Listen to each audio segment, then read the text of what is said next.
L'actualité économique de ce vendredi est marquée par plusieurs initiatives. Bonjour à tous et bienvenue. Au Ghana, des discussions sont en cours avec Huawei pour installer une usine d'assemblage de smartphones autour de 40 dollars. Présentée lors du Mobile World Congress à Barcelone, cette initiative s'inscrit dans un programme de la GSMA visant à démocratiser l'accès au numérique.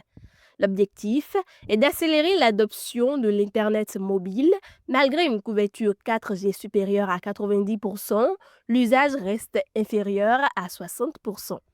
Le projet pourrait également servir les marchés d'Afrique de l'Ouest, mais des incertitudes subsistent sur le calendrier, la qualité des appareils et l'acceptation par les consommateurs. En Côte d'Ivoire, la Banque islamique de développement finance à hauteur de 200 millions d'euros le programme de mobilité urbaine durable d'Abidjan. Le projet prévoit 164 km de lignes BRT, 64 km de métro, le transport lagunaire et l'introduction de systèmes intelligents. La première phase inclut port lagunaire, 3 pôles d'échange multimodaux et modernisation des voiries. L'objectif est de réduire les coûts et le temps de déplacement qui peuvent atteindre 200 minutes par jour pour les habitants, tout en limitant les pertes économiques liées aux problèmes de mobilité.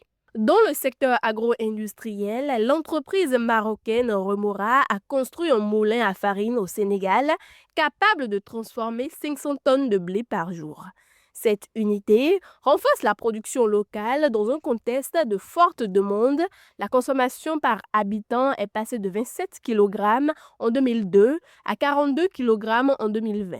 La production locale reste faible et les importations ont atteint 904 947 tonnes en 2024, alimentant notamment Grand Moulin de Dakar. Une partie de la farine produite est exportée vers d'autres pays ouest africains.